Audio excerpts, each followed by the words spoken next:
Alright guys, TacticalRab back again today. Hope you're all doing well and enjoying your day so far. Welcome back to VALORANT News on a huge day as the 4 teams from the Stage 1 North American Qualifier had confirmed to be going through to the main event. Sentinels and 100 Thieves though, not among those teams, and some of the attention has switched from Sentinels players to the organisation in general, making some seriously poor decisions. Very much enjoy your thoughts in the comment section below. Hit the like button if you enjoy. Subscribe if you're new as always, I would greatly appreciate it. Thank you very much indeed for doing that on the verge of 16k. So much to discuss today. Thought this was cool. First of all, nice little LAN event that's been going on. This also to mention Gambit, of course, who was a legendary Counter-Strike player, gone to VALORANT as well on the big team. He's now going to go back to Counter-Strike, it seems. So that was an update to mention. But again, without further ado, let's just talk about this qualifier yesterday. We'll start with 100 Thieves and how their bracket went. Then we'll talk about Sentinels and how their bracket went. Because, the run didn't last so long, let's just say. Kind of as a lot of us expected yesterday, frankly. But still, just to see the downfall of Sentinels has been, quite something over these last several months. But 100 Thieves, they're looking to try and get back on the upswing. They will make a pretty good lower bracket run victory here up against Pittsburgh Knights. Honestly, just watching 100 Thieves play, if you guys are 100 Thieves Valorant fans, I'm not sure you have any,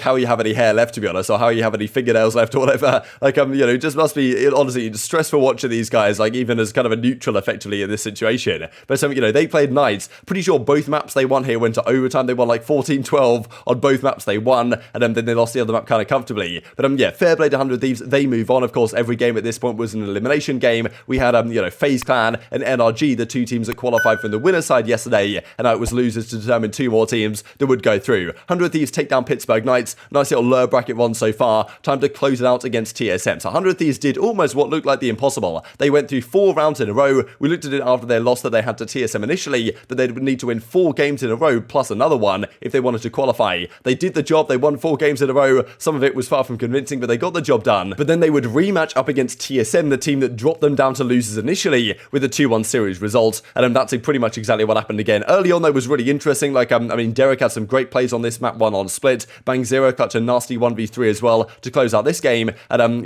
close out this round, and then 100 Thieves take the game 1. They go to an icebox. They have a nice advantage at the time on icebox as well, as 6-4 at this point, but TSM then turn it around. They've been looking very good. They were one of the teams that I thought would probably make it through actually this qualifier, and they end up making it happen as well, where they take the series 2-1. Ascent was pretty dominant in the end, 13-7, and TSM, the 3rd team to confirm their spot all the way through to the main event. So yes, NRG, FaZe Clan, TSM, the 3 teams in addition to, we'll look at them at the end of the video anyway, but just to update you guys, or just to remind you guys, Optic, Cloud9, XZ, and the Guard, of course, the 4 teams that got through by coming top 4 the first time around. TSM go through, stage 2 secured, as they say right here. Some incredible stuff. It's been a long road coming, and that's the thing, they took things seriously. You've got to give them credit in a way. They failed to qualify the first time around. The organisation said, okay, look, we're moving out to Texas, we're going to make this move, we're going to, make a couple of roster changes. GMD comes in, Wardell's gone, Aleko's gone, at 7 comes in, of course, the Wardell 7 thing was kind of a mutual decision, but still, they make some moves, they commit to it, they do the boot camp, they get a lot better, and it works out for them, right, and they qualify. And I wonder if Sentinels can take a lesson or 2 from this. Tarik certainly believes they should. On the 100 Thieves side, though, heartbreaking defeat. I needed to close that on icebox. Proud of the run, given the limited amount of time we had to prep. Not going to use that as an excuse, though. We'll get even harder this week for the next open qualifier. So, of course, there's another chance these guys have, but, still not ideal, right, to need the second chance, because there's certainly some still very good teams indeed on that second qualifier that we shall indeed look at. Rossi had some words as well for the haters, because there were some people saying that, okay, these changes they're making weren't a good idea. He's like, look, we qualified regardless, and as Sabrosa says, finally we qualified, right? So incredible stuff from TSM, and these are what the stats look like for that series. Just have a look at it real quick. Corey Rossi, just good work really all across the board. I think Sabrosa was kind of joking after the fact that, whenever I call well, I play individually badly, or the other way around as well. If I'm playing individually well, I'm calling badly. But, just a great series, really. Will, again, had a pretty good showing on the duel list in general. 7-13 in favour of 100 Thieves on split. Then it was 15-13. This really was the dagger, to be honest. A significant advantage for a time for 100 Thieves after this first half. But they blew their advantage away, came back towards the ends, but then lost an overtime, which, isn't really 100 Thieves' speciality lately. They've been pretty good in their overtimes, and then they kind of,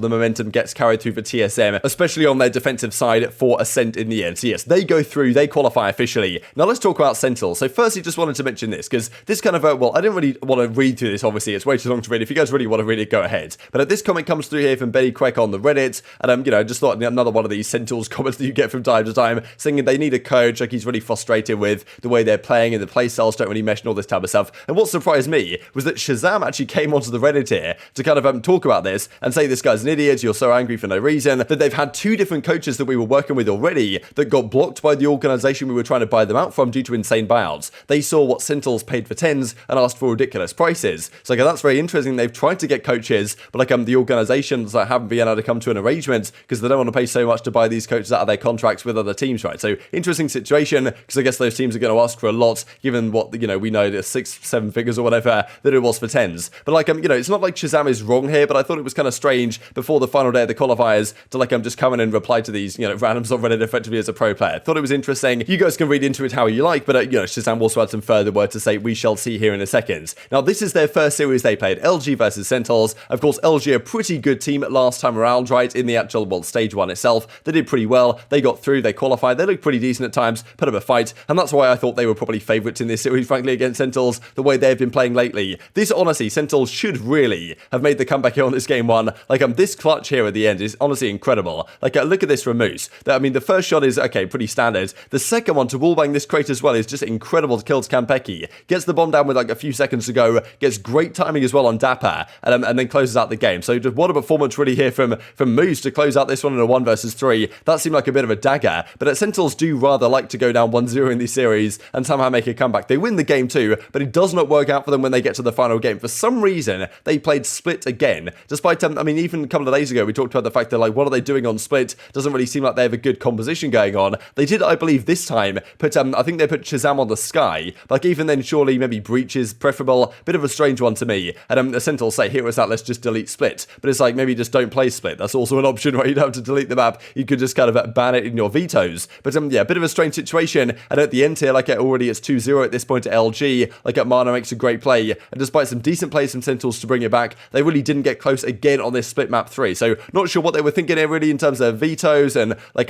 compositions once again. And that's why a lot of people are saying, look, like, why don't they have a coach? Surely this seems like an absolute necessity at this point from, this team if they want to improve. ShahZaM had a pretty poor series individually, pretty terrible series, in fact, we'll see in a second, but it's not like he has any help in terms of calling and communication and ideas and structure. That pretty much all falls to him, really. And you'd think maybe a coach is an absolute necessity, as we've said for this team for quite some time. Of course, they're still only getting used to really having Campeki in the team, so it's not ideal, but yeah, like, if anything, like, the regression that they have had the last several months is just remarkable. So they go down to LG, they fall 2-1 out of this qualifier onto the next. They can still qualify, they can still make it through. Like, I think they should still be favorites too, like, out of 4 teams out of the rest of the teams that are available. Like, they should still probably make it through. But even if they do make it through on current form, they're going to get absolutely bodied when they go to the main stage anyway, when they go to the main challenger stage. So really a tough time here if they don't make it through. What happens next? Like everyone's been talking about Sentinels, everyone's been giving their thoughts on Sentinels, none other than Tarik as well. And as ShahZaM says, 1-2 versus LG, GG's, worst series I've had in a long time. Use this tweet as your punching bag. And the LG guys, after they won this series, they weren't kind of holding back either. As Mada says, 2-1 versus Sentinels, had to show them how a real man and plays raise. Of course, like, it was TenZ on that raise on the final map, and like Mada saying, look, I do it much better than TenZ does, right? So like, definitely some kind of hot words coming through here for Mada and the LG side, and who can really blame them after a good result like this? Of course, they still had one more match to go. We'll discuss that here in a second. But again, we saw what Tarik said yesterday, saying like, look, Sentinels, what are they doing? Are they really committed? Why are they not boot camping? Why are they not doing what TSM have done, for example, the last few months? Like, are they really dedicated to actually trying to be the best team? Do they really want to win? Like, TenZ is out there still in LA, like all these kind of questions. And now we're saying, look, part of this is on the players, no doubt, but also part of it is probably on the organization itself and the infrastructure that they have set up for this team, because like not having a coach, not doing a boot camp, part of that's on the organization, right? And as Tarik says, hey, Sentinels, do you need to help set up a crowdfund for proper infrastructure behind the most popular team to exist in Valorant? ShahZaM's like, no, that's not necessary. But this is what Tarik has to say. Effectively saying, look, the organization should have done way more here to support this team. If they needed a coach, if they want a coach, ShahZaM said in this right here that he really wants a coach. Like he says, I would love a coach to help me with the workloads, but like he can't make it happen because, well, the organization hasn't made it work. They have the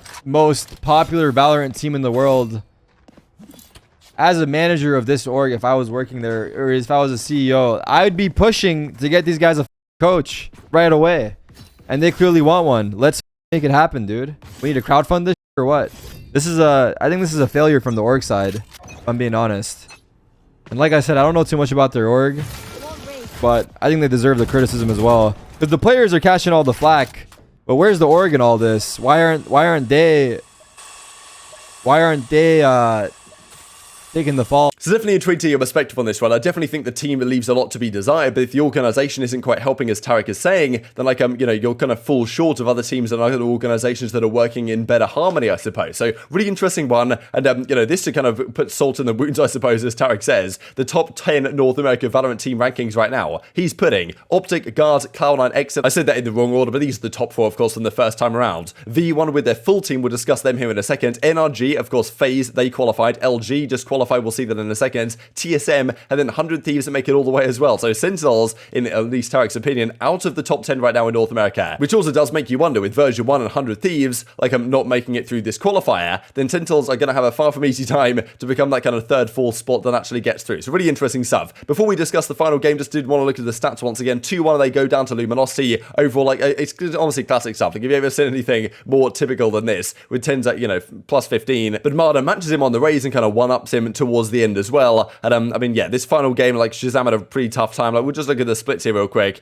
Like, I mean, yeah, we can see Marder just absolutely dominating 34 and 11, right? That's how to play raise on splitty records. That was certainly the crucial factor for them getting over the line. But, yeah, Sentinels just didn't really have what it takes, right? The whole Sky idea, maybe not the wisest, but it's not like the team on its whole was particularly playing well, right? It's really tough to say, like, what they do going forwards, but we'll see who they play up against here in a second, because LG go on to play version 1. This is a crazy series, goes all the way to game 3, and LG take it on the breeze 13 to 11 to secure their spot. So version 1, of course, that's the team with Wardell, at least as it is right now. What a play from Beardog here to close out the game as well. But again, Wardell is in for Whippy. Not sure what's going to happen there going forwards, because as Zelsis says, 1-2 versus LG, absolute beast of filling in such short notice Wardell. So we believe Whippy will be back. I believe Zelsis even said some words that after this qualifier, he's been like, it's been getting a bit too much for him, right? All the streaming and playing and all this other stuff, and he might actually want to take a step back for the team. So like, look, if they do get Whippy back in the team with the visa sorted out, they should probably be favourites in the next setup to actually make it all the way through. They almost made it this time with Wardell as their substitute fill-in player. This is then what the bracket looked like to close things out. Sentinels lose to LG. LG go on to beat version 1. So Luminosity, TSM qualify, and this was the upper side of the bracket as well, if you guys out kind of missed it. And here we go. These are the teams that now have officially qualified. 8 teams out of the 12 in this region. So Cloud9, Exit, Optic, the Guard, as we looked at, FaZe, NRG, TSM, Luminosity, the first 4 teams to get through, and 4 more spots yet to be determined. The next qualifier begins on May 5th through to the 9th, I believe, is so in just a few days' time here, it's going to, well, kick up once again. I believe the round of 128 is going to play first of all, and then, well, on the 6th, I think is when the teams in the round of 32 get involved once again. So, like, and that's going to include the likes of version 1, 100 Thieves, like the Nitro, of course, still down there, Ghost, of course, Sentinels in the mix as well, T1, you can't easily forget about, like, you know, only 4 of those, all those teams are going to make it through. So very much intrigued to your thoughts in the comment section below. Hope you guys enjoyed the video. If you did enjoy it, hit on a like button, tell us your YouTube gods, this is a good video, I don't like you should see it as well, and upgrade the competitive Valorant community. Thank you for watching as always, take care of yourselves,